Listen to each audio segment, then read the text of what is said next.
2 விஷயம் உங்கள் வாழ்க்கையில் இருந்துச்சுன்னா அல்லாஹ் உங்களை பாதுகாத்துக்கிட்டே இருப்பான்.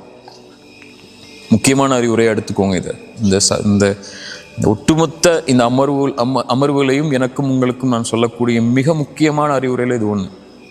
2 விஷயம் உங்கள் வாழ்க்கையில் இருந்துச்சுன்னா அல்லாஹ் உங்களை எல்லா இடத்துலையும் பாதுகாப்பான். ஒன்று, குர்ஆனை காலையிலையும் மாலையிலையும் ஓதுங்க. ஒரு பக்கமாவது, அதில் 5 ஆயத்தாவது குர்ஆனை திறந்து, மொழியாக்கம் தெரியலனாலும் கூட பிரச்சனை இல்லை, குர்ஆனை திறந்து காலையில் ஒரு 2 நிமிஷம் ஒதுக்கி ஒரு 5 ஆயத்தை ஓதுங்க. உங்களுக்கு அவ்வளோ வேலையே இருந்துச்சுன்னா அதுக்கு மேலே ஓத முடியாத அளவுக்கு, அல்லது இரவு தூங்கும் போதோ மாலையிலையோ 5 ஆயத்து குர்ஆனை ஓதுங்க. 5 ஆயத்துங்கிறது 5 ஆயத்தை தான் ஓதணும்னு நான் சொல்லலை, அவ்வளோ அதை விட உங்களுக்கு நேரம் இல்லை அப்படிங்கிற பட்சத்தில் சொல்கிறேன். குறைஞ்சபட்சம் உங்களுக்கு தாய் தந்தை உயிரோடு இருந்தால் ஒவ்வொரு நாளும் அவங்கள்ட்ட பேசுங்க கண்ணியமான முறையில். இந்த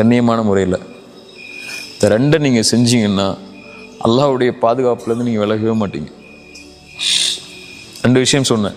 முதல் விஷயம், குர்ஆனை காலையிலையும் மாலையிலையும் குறைஞ்சபட்சம், அல்லது மாலையிலானா கூட பரவாயில்ல, ஒரு நாளைக்கு ஒரு முறை, அந்த நாள் உங்களுக்கு இருக்கக்கூடாது குர்ஆனை தொடாத நாள் அப்படின்னு உங்கள் வாழ்க்கையில் இனிமேல் அந்த ஒரு நீங்கள் மனப்பாடம் பண்ணி வச்ச அதை ஓதுற அப்படின்னு இல்லை, குர்ஆனை திறந்து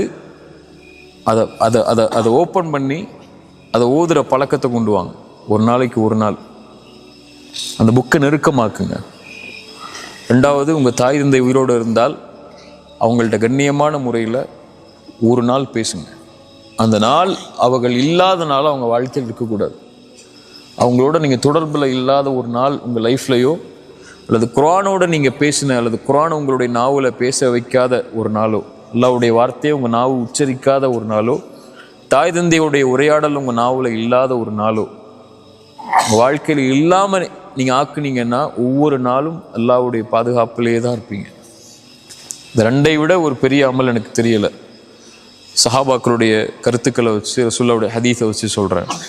அல்லாஹ்விடத்தில் ஒரு அடியானுடைய பாதுகாப்பை கொண்டு வர்றதுக்கு, அல்லாஹ் அவனை நெருக்கமாக்குறதுக்கு, அல்லாஹ்வுடைய பார்வையில் ஒரு அடியான் ஆகிறதுக்கு